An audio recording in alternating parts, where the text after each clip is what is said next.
Hi guys, welcome to the latest podcast of YarninBlak. Today I've got a actually really special guest on, Todd. I've known Todd for a number of years, but I will talk more about that in a minute. But hi Todd, how you going? Yeah, going very well, thank you. So, Oh, beautiful. I'm glad you could come on tonight. it's stoked to be. It's good. Oh, now I just want to acknowledge the traditional custodians of the land that I'm currently on. We're doing this from Balwyn Q in the land of the Wurundjeri people, and I just want to pay respect to elders past and present.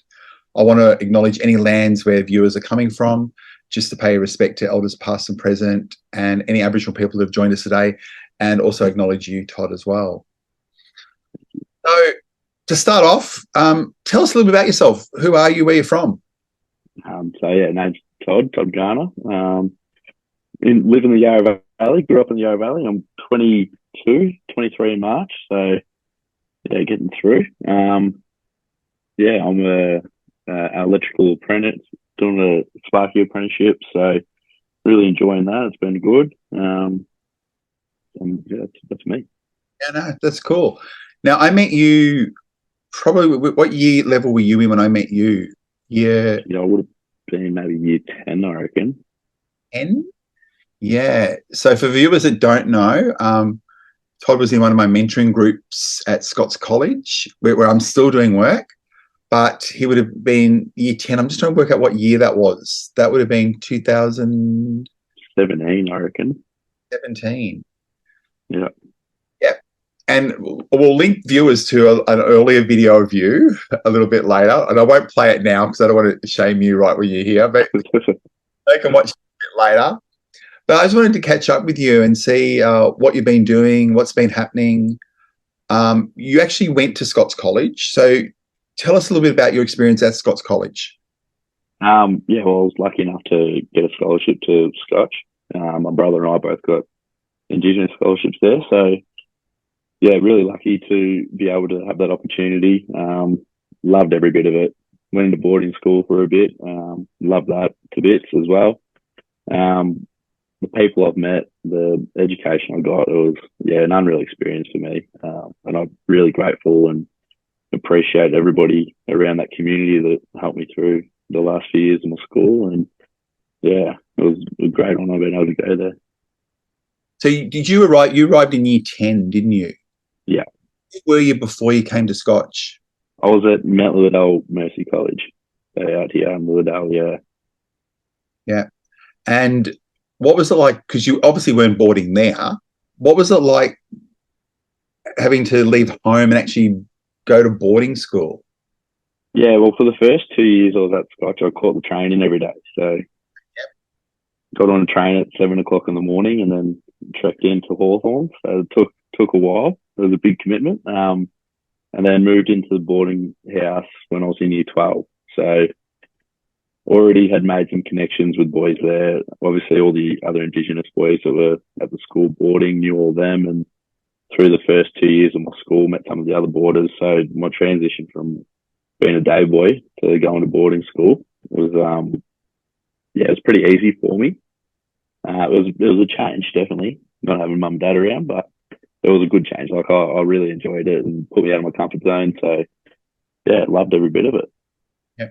What subjects did you study in year 11 and 12? Oh, I did English, maths, biology, PE, and DesTech. Cool. When did you know you wanted to do engineering? I didn't really. I was planning on going to uni after school. Got accepted in the course and then deferred it because I wanted to travel a little bit. But then, did you travel? Because COVID happened in the meantime. Didn't get to because of COVID. So that changed all that, and then I was stuck here and had to find some sort of work. So I just started labouring, and then an electrical apprenticeship popped up from one of our family friends. So took the opportunity, and I've been there ever since, and loving it. Cool. What year are you in doing your apprenticeship? I'm in my 4th year. I just have to sit my exams, so nearly finished. Once I sit my exams and get signed off, I'll be a qualified electrician. So it's all very exciting. Oh, Where, how do you get signed off? Like you just have to do like your final assessments and stuff like that? Yeah.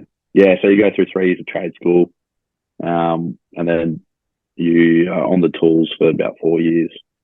You got to get like, enough experience doing it all. And then you have 3 final exams to become an electrician. So got to pass the 3 exams. And then once you do that, and then your boss thinks that you're capable of going out on your own and you're going to do it safely, then they'll approve it all and sign you off. And then all the process starts of, getting your final electrician license.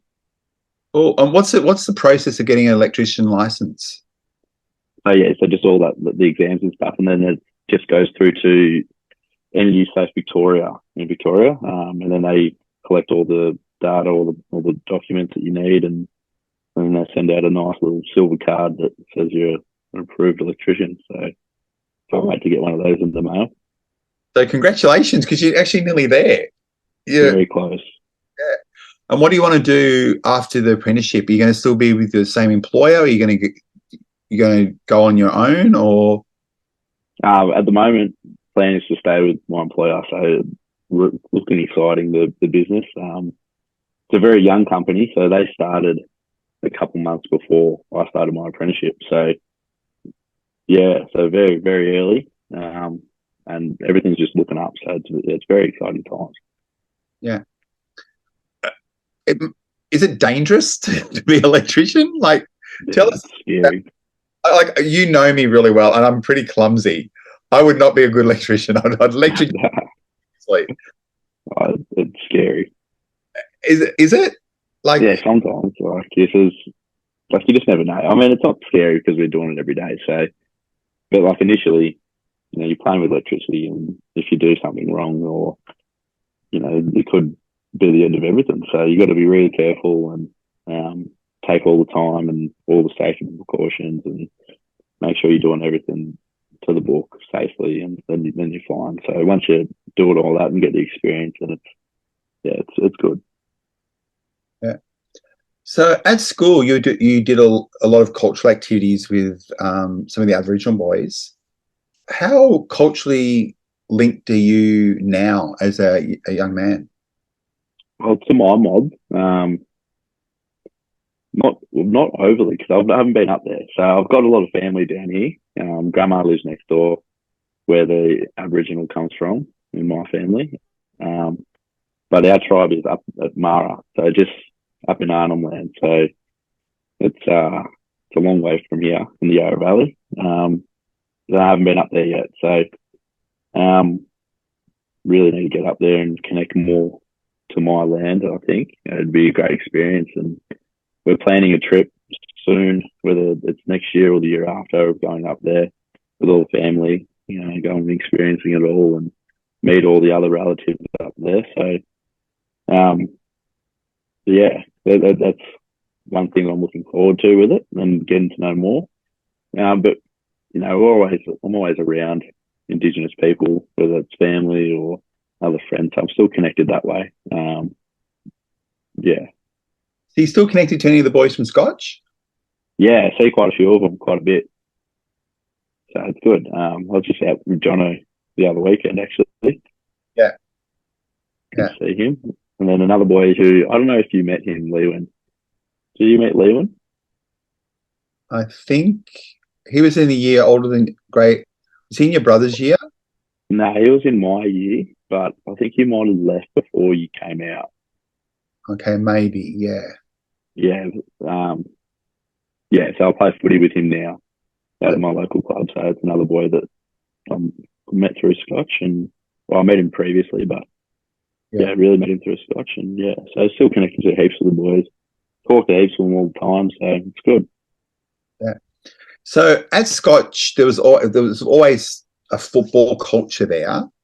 Did you ever want to be a footballer? Yeah, that was my dream. 100%. That's not a dream anymore. So when did you realise that you probably had to change your dream? It was when all the COVID hit, and then all the seasons were getting cancelled. So I kind of lost a bit of the passion for it, and didn't play footy for 2 years. Yeah. over that period. So didn't have a club, didn't play, didn't train, and just had a break from it. And now I've got the love back and playing again, just at my local club. We won the premiership this year, which was pretty awesome. Congratulations. Yeah, it was pretty cool. And Joel played in that as well, so it was good to win a premiership with him at our local club. Yeah. But yeah, now I'm just loving it, just playing, and it's not a dream to play the AFL anymore, but I'm just enjoying playing locally with all my mates I've grown up with. Yeah. What other hobbies do you actually have? Love my hunting, my fishing, forward driving, anything out in the bush. I just love being out in the bush. And then obviously football is a hobby. Starting to get into my gym. Really loving my gym at the moment.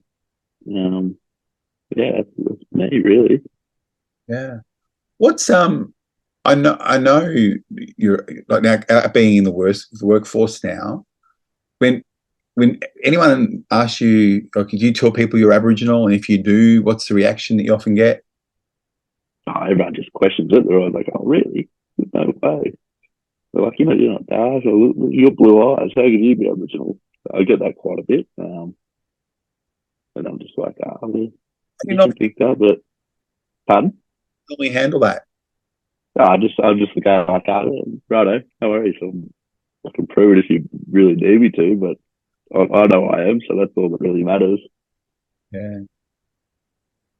Has being because you talk about not being on country and being in Melbourne, and your grandma that lives near you. When's the last time she's been home to country? And Oh, geez, it'd be a while now.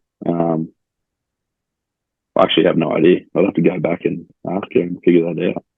But it'd be a few years. So yeah, we're all trying to get up there and go experience it all together. yeah. So how big's your family? I know you've got Joel, but do you have any other siblings? No, just me, brother. Yeah. And it's your mum's mum or your dad's mum? Mum's mum. Mum. And has your mum got any brothers and sisters? Mum has one brother. Okay. And Yeah, where are they? Are they in Melbourne? they're local. Yeah, they're local to us too. They're about 10 minutes away from us. So like the whole lot of you are going to go back? Yeah, I think they're planning on going up as well. Yeah, and then all the other extended families, like cousins from all over Victoria, everywhere, New South Wales, we all want to go up and do a trip. That'd be awesome. That would be Yeah, a and trip. then go do it with the all the cousins up in Darwin as well. Yeah. So when you at Scotch as well, what cultural activities did you kind of get involved in to learn more about Aboriginality? Oh, we had like obviously when you came out, we did the courses that you ran us through, and we did like all the activities, like the went out in the like bushwalking around the school and had a look at the scar trees and played different Aboriginal games. I had the didgeridoo lessons with what's his Will Barton again. Yeah, that was that was pretty cool when we did that. Um, yeah, that was like probably the highlights for me. So you know the current group are actually going to be doing a dance performance next year. Oh no way! Yeah. We actually arranged for Chris Hume to come out initially to teach the boys a few dances. And then I've been practicing with them the technique. And every time we go to the school now, they all strip off and put ochre on themselves. And they've been practicing the dances over and over again. We've just introduced two more dances that I introduced them to. So that now they do 6 dances together. It takes about 20 minutes to go through. They're actually really, really good. They actually dance like a dance troupe, and they perform next year at Reconciliation Week for the whole school. That is awesome. That'd be incredible. Yeah, I'm really impressed. And I think they were a little bit hesitant to start off with, but they've all really kind of got into it. And it's been a real bonding thing for them. Just learning techniques and learning how to tell story, not just through words, but through body movements and storytelling through song and language as well. That's incredible. Yeah. So we'll have to make sure that you get invited, because I know also next year I'm hoping to arrange, and Rob's already approved it, to get you guys to all come in on a particular day. I think it's going to be next one day in September next year. And we're giving people heaps of notice. So in February, you'll know the date. Yeah, okay. To get all the boys to come in for the whole day to have some celebrations and just catch up with everybody. And I know that's in our plan for next year as well. Yeah, unreal. That'll be awesome to see everyone. You'll see the boys dance as well too. Yeah, that'll be sick. That'll be awesome. Yeah. What other things have you been doing since you've left school?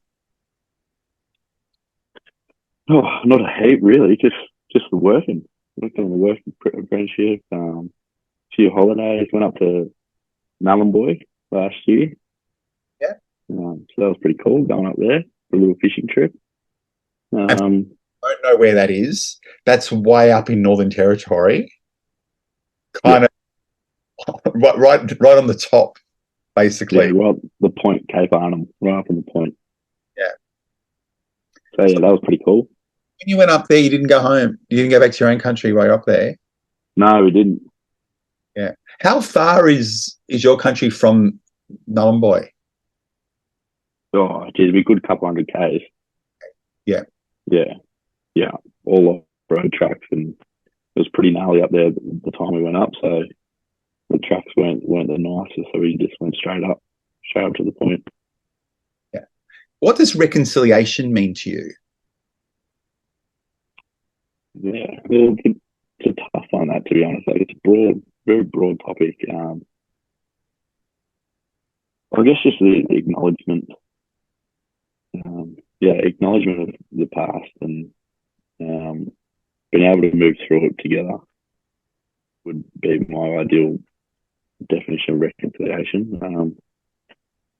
Obviously recognise what's happened, but be able to live side by side and get through it together as a country, not just us and them. You know what I mean? Yeah. And just recently we had the big referendum, and I don't want to get too political, but how was your feeling after that referendum? Yeah, I don't know. It's once again a tough one. So, I think it was just the teaching or the understanding of what was actually being voted for a lot of people. It was confusing. So, yeah, I'm not sure. I don't have too much thought around it. We can do everything without that. We can get through everything and still have the same sort of situation and without the vote. So, yeah, as long as everyone just lives by what they were saying, I think everything will work, I reckon. Do you think Australia is a racist country?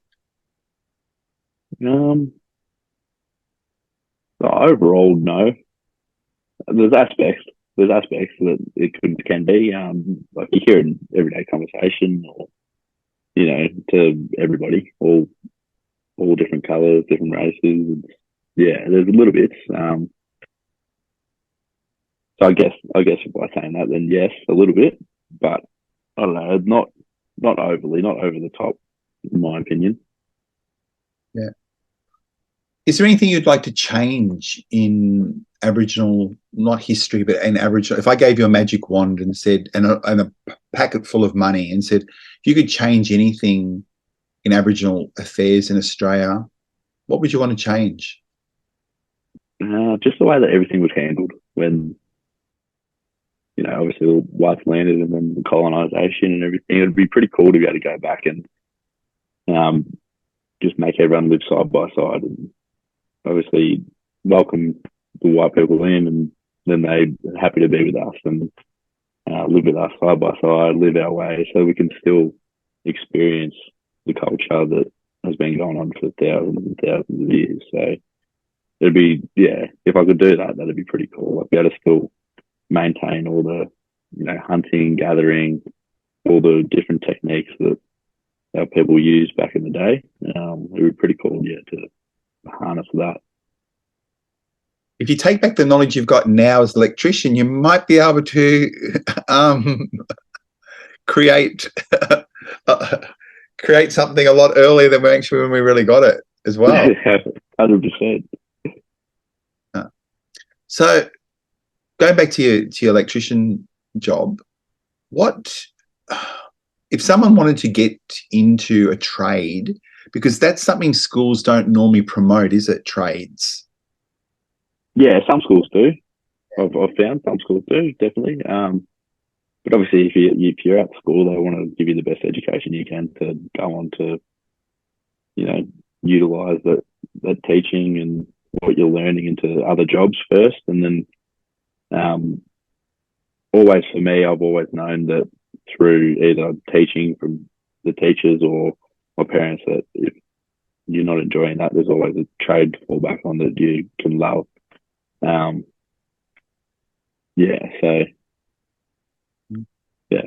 I think you made the point there, because sometimes people think trade is something to fall back onto if you don't get into university. But some people a trade is something they might want to do first, if that makes 100%. sense. Yeah, 100%. And it's always an option, and it's always something to look at. If you're not enjoying schooling, or you don't want to go to university, then you've always got that option there to choose. So you can go out and try different trades or all that. And like, a lot of my friends have been tradies since I was 16. Like, whether they're doing like plumbing, mechanics, electricians, all that. So, and they love every bit of it and haven't regretted a single thing. So it's always good having both sides of life as an option. Because when you were labouring, were you looking around at all the different aspects you could have looked at, like plumbing and electrician, or was it just what was it that we said, I'm going to be an electrician? I think the challenge of it.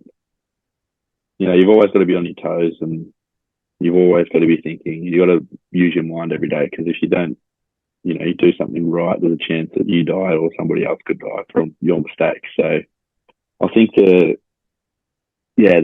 challenge of being an electrician and having to use my brain all day, every day, and not being able to shut off was what was the most appealing thing to me. So I like being stimulated. I can't go through the motions. That just a day just drags on if you're just sitting there and not doing anything that's keeping your mind busy. So that was the aspect that I was looking for when it came to choosing what trade I wanted to go down. Yeah. Well, I do know that electricians make a lot of money. I do know that. That is handy as well, yeah. If that happens for me in the future, that'd be nice. Yeah. And something that we all need, and something that's out there, is a lot of electricity. So we need electricians to make it all work for us. Yeah, 100%. It'll always be a job. So that's another great thing about it. I'm always going to have opportunity to work no matter where it is. So no matter where I go, I can travel and find work easy if I wanted to. That's a good aspect of it too. If one of the young boys came to you and said, I'd be interested in doing a trade, what would you say to them? Well, I'd ask them first as to why, what's the reason for it? Like, if you're not enjoying school, or is school too challenging, or just whatever the aspect is for them to, not want to stay in school, because school can be some of the best years of your life. And I enjoyed every bit of my schooling. And I think it was important for me to be there the whole time, get a year 12 pass, and then decide whether I wanted to be a tradie or go to university. So from my experiences, I'd, ask them why they want to do that, why they're thinking that, and then suggest, I'd personally suggest for them to try and stay till year 12 and nut it out if they can. If they've got the too, and they want to get through, a little bit more schooling, I'd suggest that. But then I'd also tell them that, if you want to go be a tradie, you want to find a trade that you love, go do it, because I don't regret doing that either. I've enjoyed every bit of my apprenticeship, and I'm excited for what the future holds being an electrician. Is it challenging doing an apprenticeship? Yeah, it can be. Yeah, because you're learning everything. So you're learning everything for the first time. For me personally, like, I've never done anything but when I started to do electricity besides changing a light bulb at home, or, plugging the TV into another PowerPoint because mum wasn't working. So you got to learn everything. So it was challenging. It has been, but I have enjoyed the challenge, and I've had great people around me teaching me everything that I need to know, and teachers at trade school help me through all my work. And Go back to culture for a second. Do you have any Aboriginal mentors that you look up to? Well, mum, my brother, Chris Johnson, look up to him. I'm actually wearing his t-shirt at the moment. Here he is. Yeah. Got Chris Johnson on there. So, they're probably my main three. Mum, brother, grandma, and call him Uncle Chrissy. Even though he's not my uncle, he's still Uncle Chrissy to me. Yeah. You're walking around like you're the president of the fan club. Yeah, I'll wear it everywhere, this shirt. People are getting sick of it. They want me to wear something else because they've seen it too much. Yeah. You only need to worry when it starts smelling. Exactly. There's a lot of young people coming through school now that don't know much about culture, and they want to learn. Where would you suggest they start learning? Yeah, it's hard. Outside of school, trying to find somewhere to learn. I mean, if you can find somebody that that's Aboriginal, that'd be my first place to start. If you're education at school, but for young people, if you can find someone that's Aboriginal and just ask questions and get to know their story, get to know what they know, try and meet their family and get to know more about the family, and get some older people in the family to be able to tell you some more stuff as well. That'd be my advice. If you're looking at Aboriginal affairs in the next 10 or 15 years, what would you like to see changed?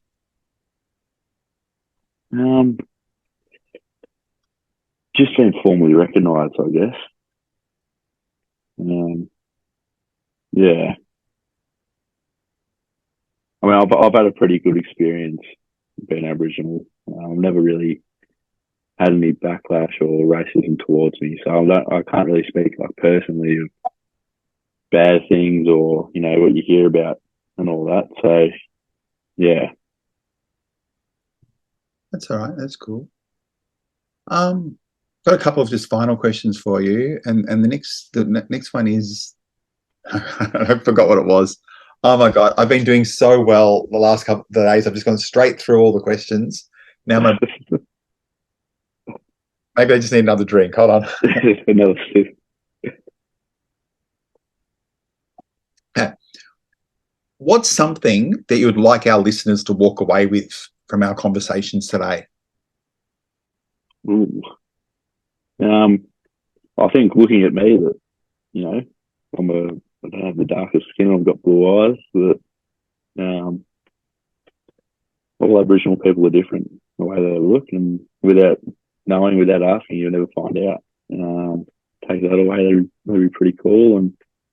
And for me, or from me, what I've done, I've gone through schooling and realised that a trade was better for me. So, just always have options open, be willing to try things, and Do you think you've helped break some stereotypes that people have about Aboriginal people?